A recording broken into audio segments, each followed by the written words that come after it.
Buen día, estás escuchando Encuentros Políticos. You're listening to Political Encounters on Usula Media, a show focused on discussing in Philadelphia's Latinx communities and beyond. I'm Edwin Mayorga, PhD. Today's episode is titled Teaching the Truth, Combating the Silencing of Teaching for Justice in Our Classrooms. In Pennsylvania, Republican Representatives Russ Diamond and Barbara Gleam have introduced House Bill 1532, which attempts to financially penalize schools that teach about the United States' racist and sexist past. Pennsylvania is one of 28 states where lawmakers are attempting to ban lessons about the role of racism, sexism, heterosexism, and other intersecting oppressions in the US and globally in kindergarten all the way through university curricula. On August 27th, educators, parents, students, and families are holding a teach-in and rally to say they will not be bullied away from teaching the truth about US history.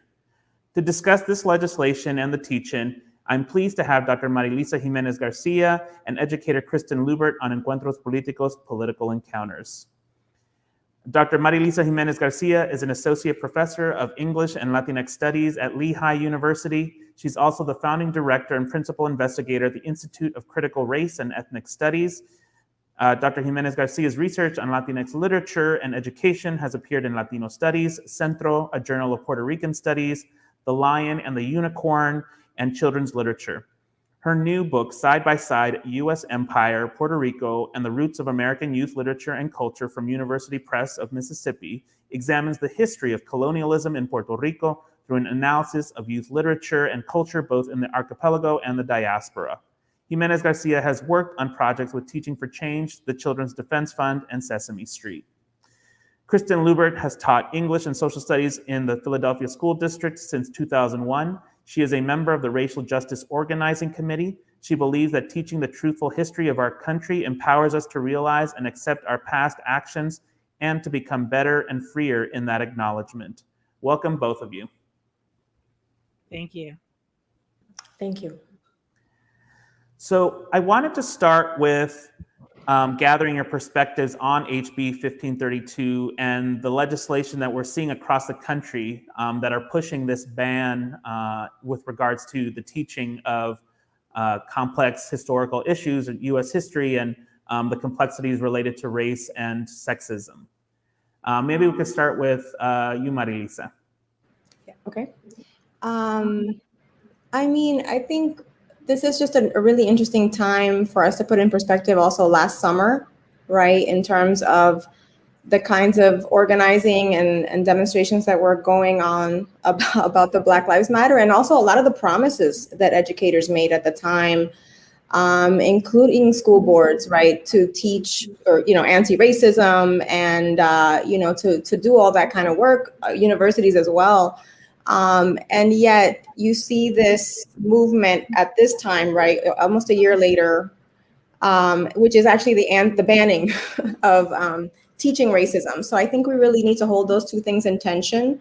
And I think it's important to note that what's being seen as problematic specifically are words like CRT, right, critical race theory, maybe not so much anti-racism, and specifically anything that exposes US imperialism, right? And specifically issues of white supremacy, issues of structural inequity, right? So I think it's important to note what is exactly where we are in terms of what people are trying to stop. Because I think people were happy teaching racism a couple years ago, but all of a sudden teaching racism today means something else, and something has been exposed as somehow dangerous. So what exactly does that mean? So what exactly are people saying about teaching racism today, right? That's become volatile. And I think we really should think about the issue of backlash of the BLM movement, right? And the folks who really want to move forward with teaching against white supremacy and teaching against US imperial, structural inequities, those sorts of things. So I think it's important to note that in this context of historical, the sort of historical moment we're living in. Yeah, Kristen, what are your thoughts? I think that the root, and it is very complex as was just noted, but I think that the root of a lot of these bills now is literally, and I'm saying this as a white person, is a white a discomfort, a white discomfort that people don't want to deal with that discomfort to realize. And I think teaching what Marilisa said, teaching racism, right? A couple of years ago, maybe people were concentrating on individual acts of racism when we can all agree that that is wrong. That's not a far reach for anybody in any classroom for the most part.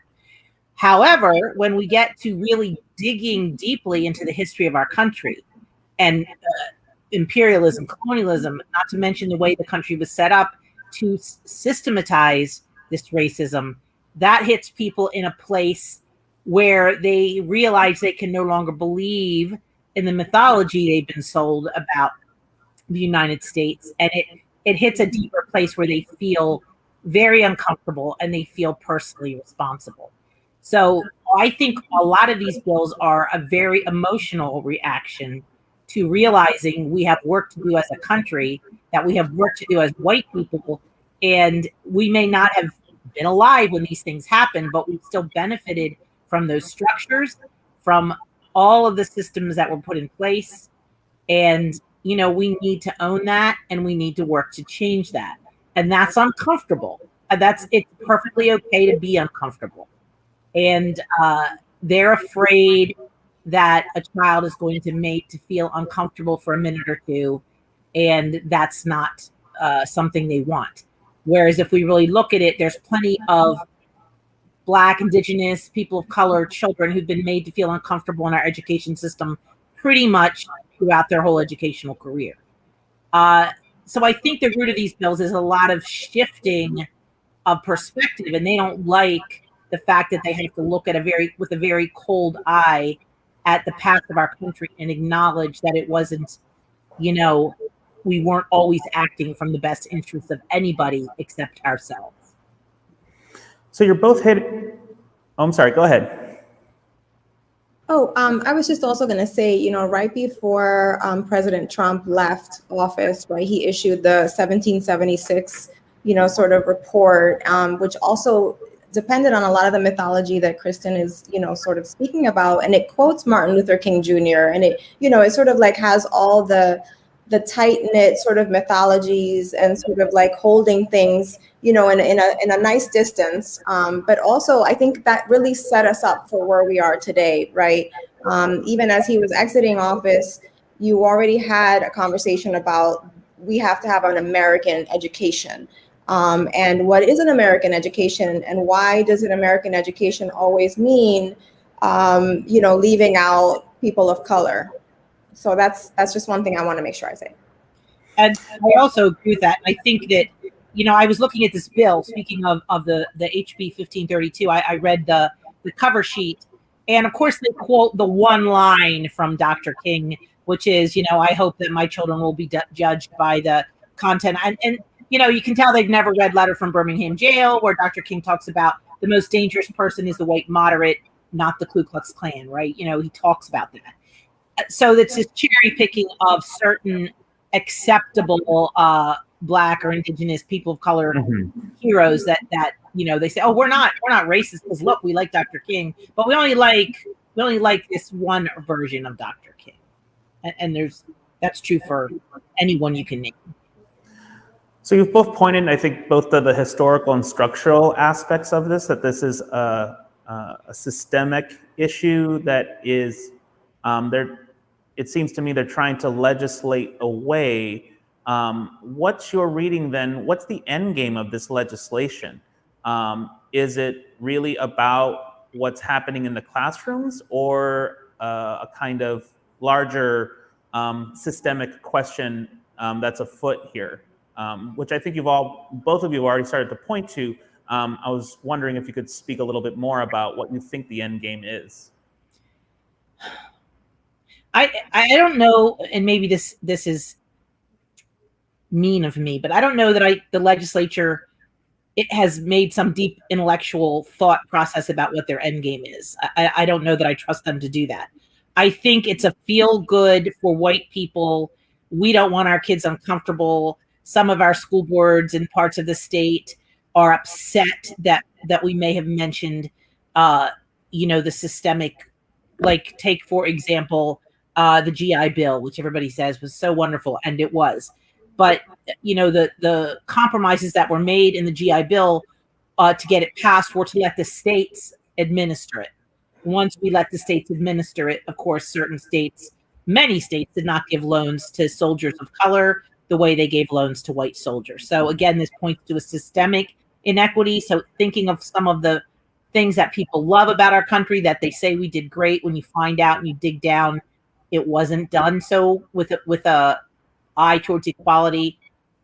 Again, it's just very upsetting to people, and they don't want to acknowledge that actually happened. And there's a million examples of it, of course. Just today, there was an article in the New York Times, hardly a radical newspaper, which talked about people going back now and looking at deeds to their houses and still seeing racial covenants literally on modern deeds that aren't being enacted, but are still sitting on their deeds, and going back and sort of symbolically striking them, actually literally taking them out. So those things were there.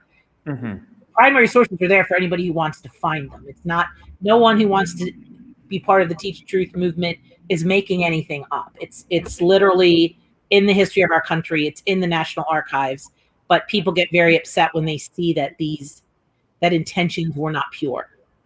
Mm. I think I agree with the is there a deep philosophical kind of undertaking when these things happen? But I do think these are so intentional, right? I mean, we have strategies moving forward as educators who are committed to social justice, to racial justice, and therefore those who are opposed to that are clearly committed and are making intentional choices in terms of what's going on. And I ultimately, and even looking at the Teach Truth campaign, when I think about that, yesterday I saw a website where people were identifying even who some of the teachers are, right? Like the idea that you're taking a stand, and that means you will perhaps be targeted and seen and criminalized, and I think that there's a goal to criminalization of of who we are, of our knowledges. I think that that's intentional. And I think that also comes with an understanding that that kind of education might, and perhaps as we believe, will change what the professoriate looks like, what leadership looks like in the future, and who feels empowered in those spaces to make decisions, right? So I think that there's a real intentional way that this is about criminalizing those who decide to really go for the truth in terms of what our histories have been, and that we're part of this history too, right? Like, I'm from Puerto Rico. Whether you like it or not, I'm part of this story, and we're here and we're not going anywhere.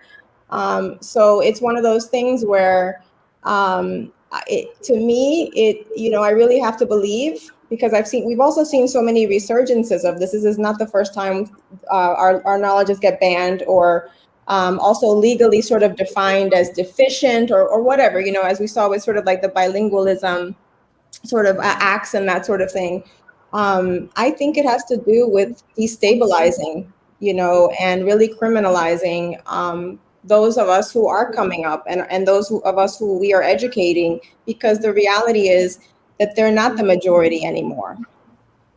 Okay, so if I'm not the majority, I got to maintain majority status in some way, whether it's mentally or through these kinds of ideologies of erasure and of criminalization. So that's my personal, I don't know about personal, because I think we pretty documented at this point. But I would also say that the Teach Truth campaign is really about teachers saying, I'm willing to be identified here, and I'm willing to say that I will be doing this. So, that also, we've certainly seen backlash of our colleagues who have taken a stand on campuses. We had an incident here where my colleague received death threats, recently and last summer, and that sort of thing. So, this is a real thing. This is a real threat and criminalization of our knowledge that sometimes really becomes something that we don't want to see happen, but it is a dangerous thing, to be honest. Yeah. I think this point around the criminalization of knowledge and entire communities and BIPOC, Black, Indigenous people of color in particular, in this case, I think is critical. I wanted to zoom in a little bit on the classroom. We're going to take a short break. So, estás escuchando Encuentros Políticos. You're listening to Political Encounters on Usula Radio. Once there was a boy who did the same thing again and again. One day, he was told he had autism. He got help and slowly learned how to live with it better. Early intervention can make a lifetime of difference. Learn the signs at autismspeaks.org. Welcome back to Encuentros Políticos, Political Encounters on Usula Media. We're talking about teaching the truth, combating the silencing of teaching for justice in our classrooms. I'm joined by Dr. Marilisa Jimenez Garcia and educator Kristen Lubert. We were talking, before the break, we were talking about the criminalization of knowledge. And I wanted to zoom in on the classroom and what the implications are of this kind of legislation if it were to pass. And there are questions about whether or not that the bill here in Pennsylvania in particular will pass or not. But even if it's not passed, I think the rhetoric, the impact of the discussions that we are having about this certainly are already having impact. But I wondered if both of you could talk, and maybe we could start with Kristen.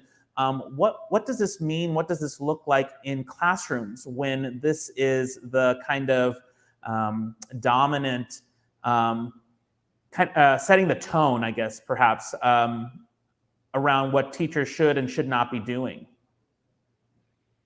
I think that it can induce fear in teachers, individual teachers especially, and it's going to really depend on individual schools and maybe even individual districts. But even within those districts, it's going to depend on what's the culture in an individual school. I mean, it remains to be seen if it were to pass, how would the penalties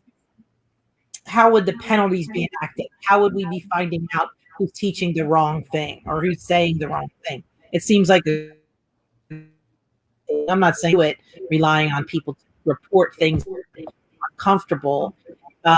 But to me, it seems for a big state like Pennsylvania, a really large undertaking to really look at every classroom in every school district to see who's saying what to whom.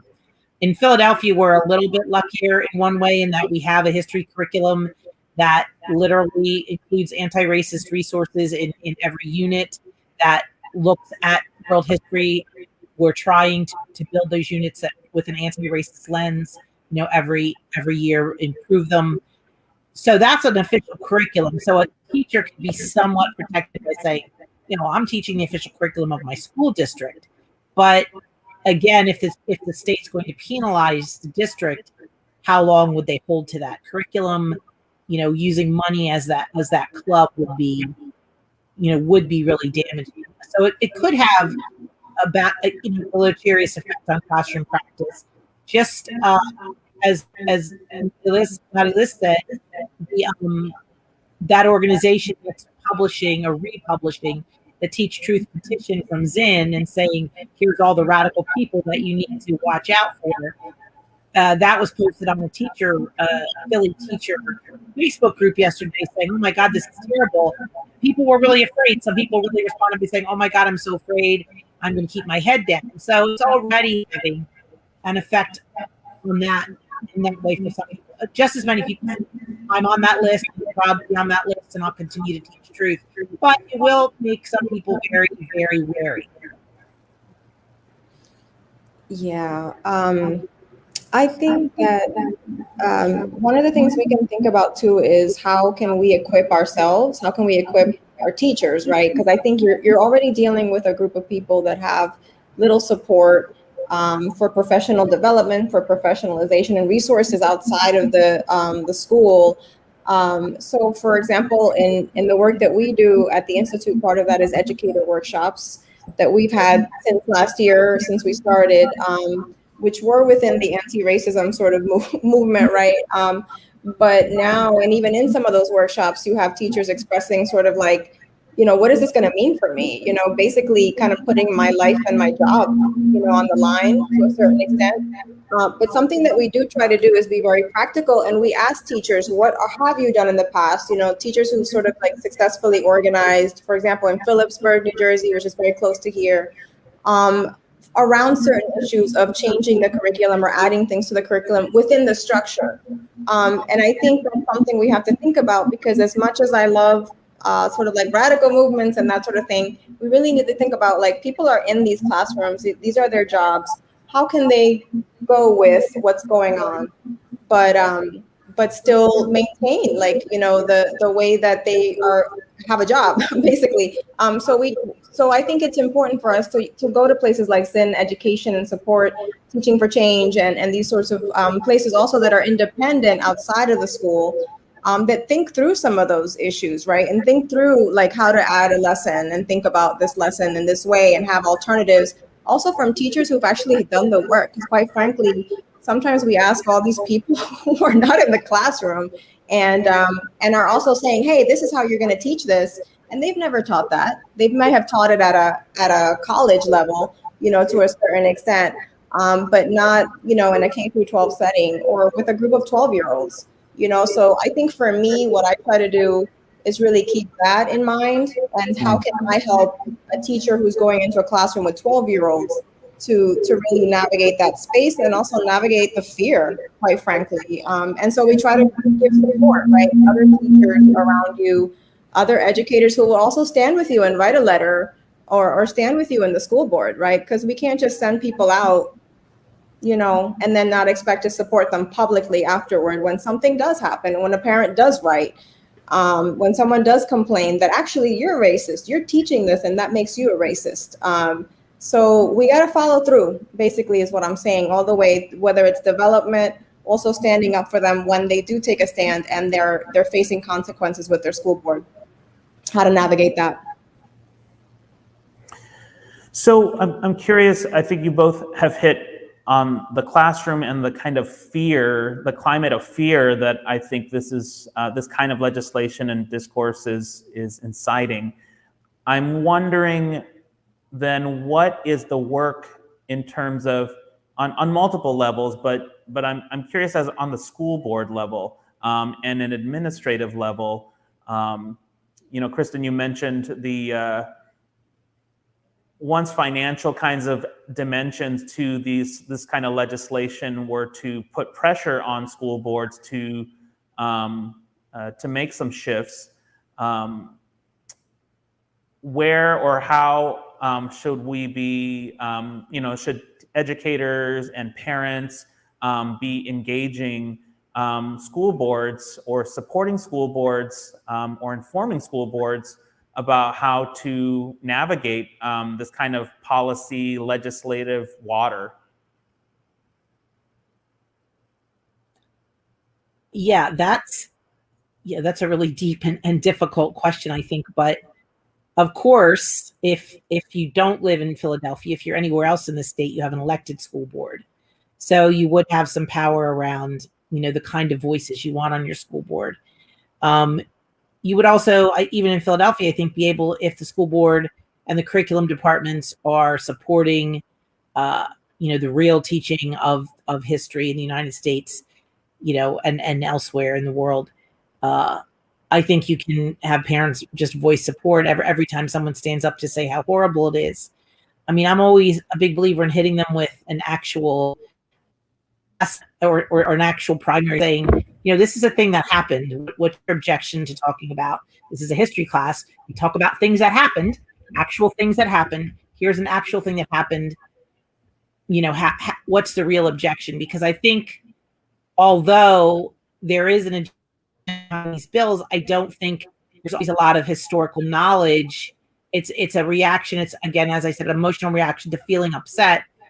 And know a lot of these people who are writing the bills who are objecting to CRT and other just teaching methods aren't really looking into how things really did happen And as I said, there's enough crime issues. So just maybe bringing it to light, getting people who support to be testifying as often as people who don't support to be testifying. But it is probably going to be a long battle. I would also say, like, there's a part of me that thinks that a lot of this is a distraction, from like some of the real inequities that we're looking at, even structurally with fair funding.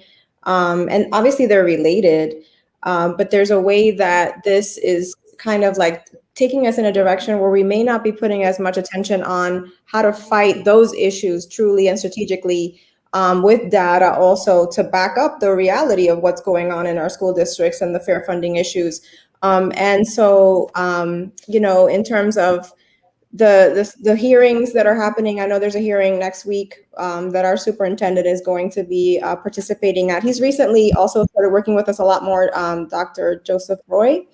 And so we're trying to partner also with the Center for Puerto Rican Studies and places like that to really start to look at the data in this area in terms of, not just the fact that there's a lot of kids of color, but also that these are the least funded schools in the district, right? So to really kind of put the story together, and what I worry sometimes with, and I think this is also kind of part of the intention, right? To kind of make us go out after these little scattered terms and sort of also totalize and essentialize, well, those teachers, they're just teaching about racism or whatever, when it's so much more complicated than that.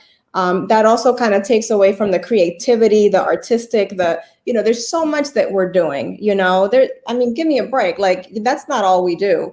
But I think that's part of the propaganda, quite frankly, is to get us to go over here, get it to be about a buzzword, and even get it to be about this one theory, because I think a lot of us, especially if you do know CRT, you kind of know that's part of some of the things we do, but that's not everything. And I wouldn't say that CRT is the only toolkit for thinking about, racism, sexism, and colonial discourses, so there's just a way that this is a way of like kind of scattering everyone, and getting one to really kind of go after this thing and embed fear. So I think we have to be strategic at the moment. Obviously, we have to deal with these things head on because we see what the root is. If it's about not allowing people to talk about certain things in the classroom, but I think it takes away from, if we're not careful, it takes away a little too much from these issues that we're really facing and perhaps can build more allyship around in our districts.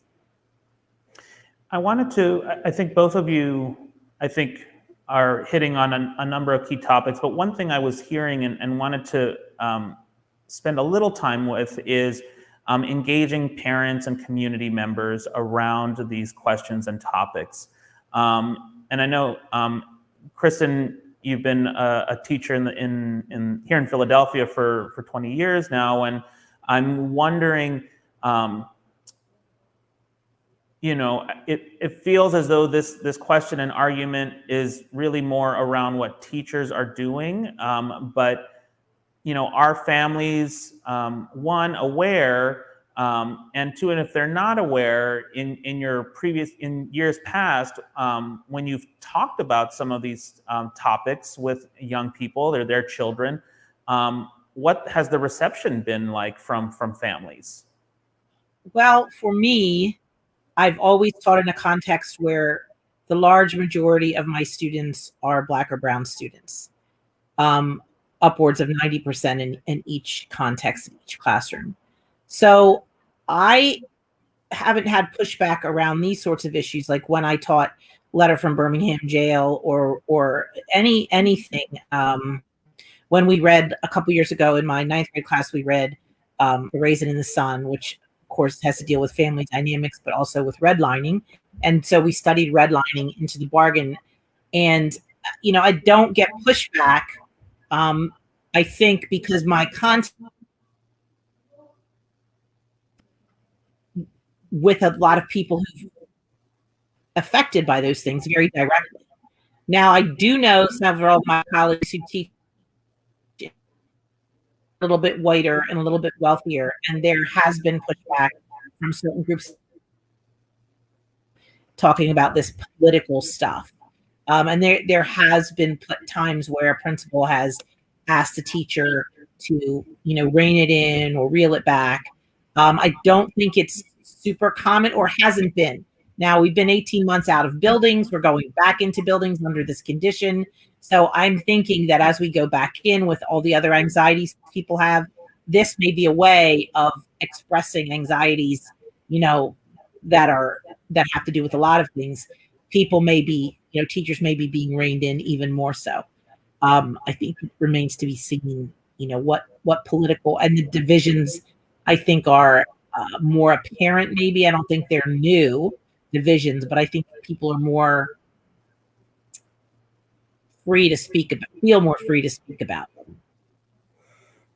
Marilisa, I know you're doing work in the Lehigh Valley, and wondered, have you been interfacing with families about some of these topics in addition to your students?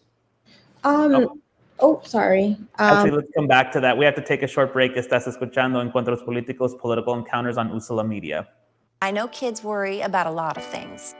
Getting enough food to eat shouldn't be one of them. Through a nationwide network of food banks, Feeding America serves virtually every community in the United States. See how you can help your community. Visit feedingamerica.org. Welcome back to Encuentros Políticos, Political Encounters. When we last left off, Marilisa, I was wondering if you could speak just briefly about interactions with either families or communities and parents around some of these topics through your work at the university and in the Lehigh Valley. Okay, so I think, we're sort of still trying to bring that part of the project in terms of ethically ways to bring in our parents and also students as well. And so that we're not having this conversation solely within the perspective of teachers, obviously. But I would also say that part of the ethnic studies model, right, and why this is so sort of like sad in many ways to object to the teaching of these kinds of knowledges in the classroom, is because it does erase family knowledge from your system, right? And what you find valuable and what you bring to the classroom. I mean, that's what we teach in ethnic studies, right? Like when we teach about how it's what students bring, they have the funds of knowledge, we have student-centered learning, family-centered learning, where families can also be part of a lesson plan. And I know that's part of some of the work that I did in New York City when I was there. But to think about how these forms of learning incorporate those families in ways that this sort of so-called like American education would not, right? So I think it's important to understand that when people are arguing that you can't teach this and you can't teach this, what they're really saying is you can't teach your family legacy as well, right? So I just think that that's part of also the erasure of the children from the classroom. You don't have a place here. There's no place for you or your family in this conversation. There's no pride in what you're bringing to the conversation. So I just would like to say that I think that's an important humanized way of looking at what knowledge really is, right? And I think that's something that the legacy of ethnic studies gives us. So. We're coming towards the end of our time together, and I wanted to zero in on the Teach Truth teach-in and rally that's coming on August 27th, which is part here in Philadelphia, which is part of Teach Truth Days of Action that's being organized nationally by the Zen Education Project, Black Lives Matter at School, and the African American Policy Forum, and endorsed by a number of organizations across the country. From your perspectives, what is the importance of rallying and doing a teach-in around teaching the truth? I just wanted, I don't know if you noticed, Edwin, Shakita's here now. Shakita's here now? Oh, yeah, she's here. At least she's in the chat, so she's here. Okay, hold on one second. Let me take a timeout. Sorry. No, that's okay. Phil? Oh, I think our other guest joined us.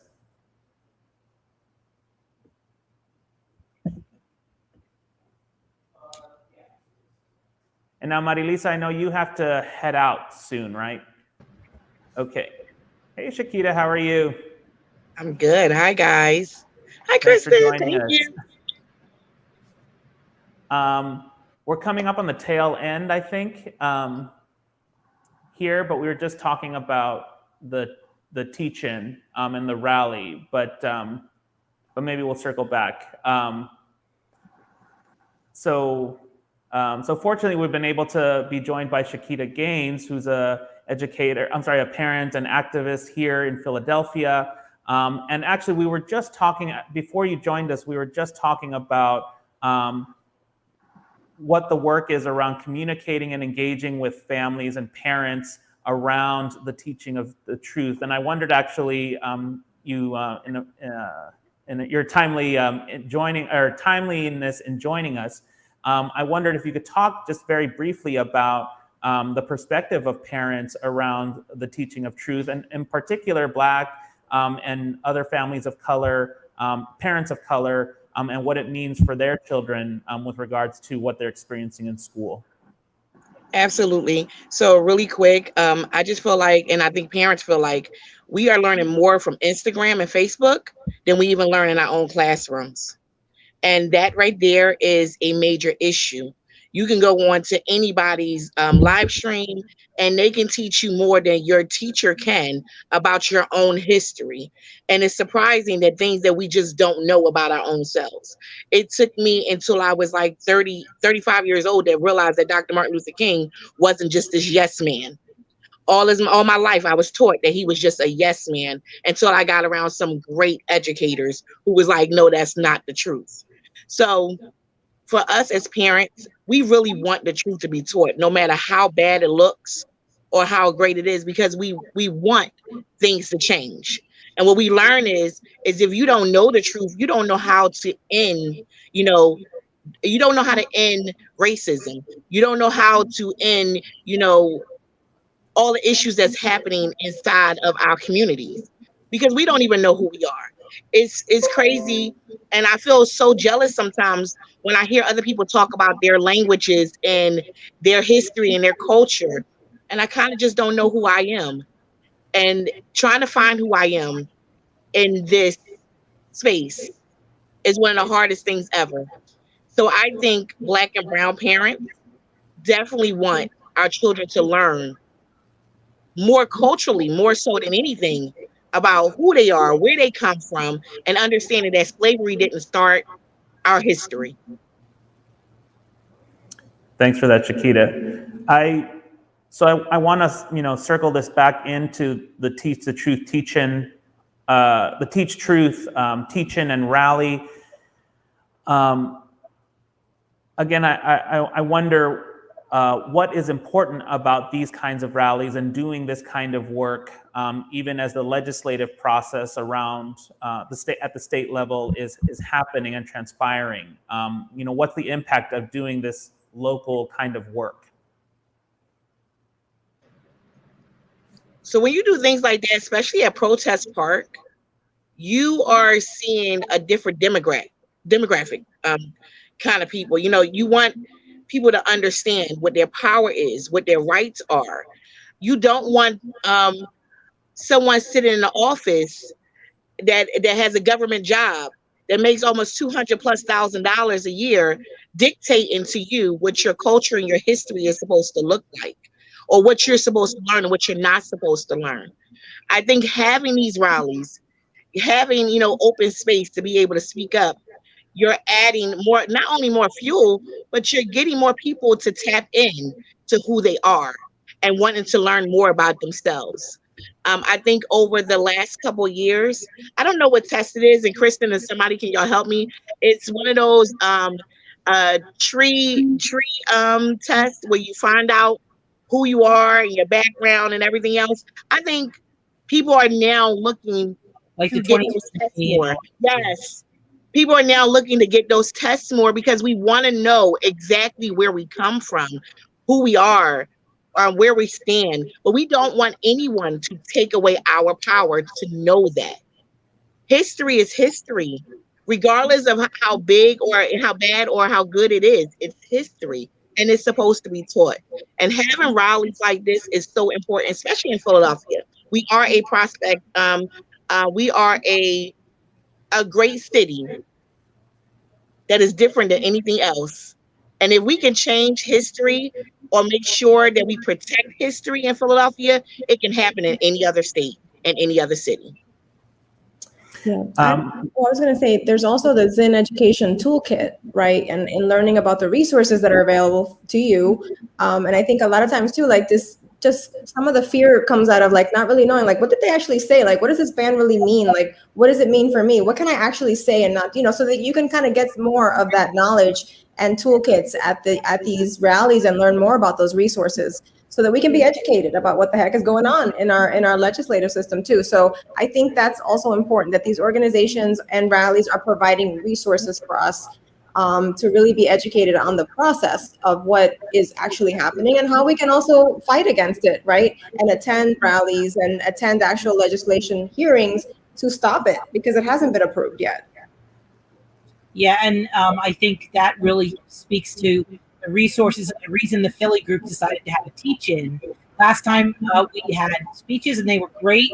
This time we thought we're going to have tables with the teach-in. So some of the tables, one of the tables is actually going to be by the history curriculum folks from the school district. So anybody can feel free to stop by there. And like Shakita said, get resources, talk to the history curriculum folks who are writing the curriculum and say, oh my goodness, these are the things that should be taught, and I'm happy those are going to be taught, or what about this issue? So we're going to have a bunch of different tables where people can really see the resources and understand what all different kinds and parts of our history. So I think it'll be a great event, and it'll be, great for people to stop by and visit a couple tables, visit them all, and talk to the folks at the tables. There'll be one about the Green New Deal for green schools. There'll be an anti-fascism table. There'll be one about STEM, tech stuff for everyone. So I think it can be really good to stop by there to see what's going on, and to just, as Pete said, increase your knowledge base and find out what your kids should be being taught. Go ahead, Chiquita. Just to add on that the parent table will be there, so people can learn how to go and speak up at the school board, so they can know how to get involved and being a part of their schools, so they can actually learn how to fight. And the word fight, it bothers me so bad, but to learn how to fight for education, but also for their voice. We are almost out of time. Any closing thoughts regarding what you encourage listeners, our audience members, to do in terms of staying involved and informed around this issue? We certainly want people to join on August 27th, but what happens after that, or any recommendations on what people should be doing after that? I think, for white parents, since I'm white, if your kid does come home and say, oh, we learned this really upsetting thing, and those are my people who did this, we learned this really upsetting piece of history, and I feel really bad about it. Learn to talk to your kids and say, yeah, that was horrible that white people did that to people of color, to Black people, to Indigenous people, to Latinx people. But what do we learn, and what do we need to do so we don't ever enact? And how can we break down? How are we still benefiting from those structures? And how can we break that down? How do we do better? So that's one thing I think that white folks can do. Marilisa, I know you have to go. Was there any last kind of quick comment? I was just going to say, like, from experiences of people saying, like, how can I be an ally, and just all these different ways. And I just think the number one thing is say something, and say it publicly. Don't say it just to me. Oh, I want you to know that was a mess. No, go and tell the people in power that you have influence with that that's a mess and it's wrong. And as they say in Spanish, no te hagas el loco o la loca, like, don't act like something isn't happening, and I think all of us would be a lot better off if some of our allies spoke up and said something publicly when it's wrong. Don't just feel privately about it. It's a structural issue we're dealing with. It's not a private matter, right? So I think Kristen also kind of spoke about that, but no se hagan los locos. Shakita, any last closing comment? And thank you, Dr. Jimenez Garcia, for joining us. I would say sign the Zen Education Project, Pledge to Teach the Truth. Make sure you're staying connected with what your state reps and city government is actually dealing with. Stay vocal, as everyone is also saying, but also don't wait or count on an activist or advocate group to speak up for you. Learn how to speak up for your children, but also learn how to speak up for your school. And, both of you as Philadelphia educators and parents, I wondered if there were particular organizations that you would recommend or encourage listeners to connect with to continue to learn and advocate for their children. I think Shakita's organization is important for parents to know it's there, the Home and School Council. And I think racial justice organizing, I'll put in a plug for them because we, one of our biggest aims is to make sure racial justice is a part of the school district in every school. So those things, and then just connect with your local school, home and school, or your school council, whatever is there. And if there is not one, try to start one. And that takes a lot of people and it takes some time. But if you have more people doing it, you can share the load a little bit.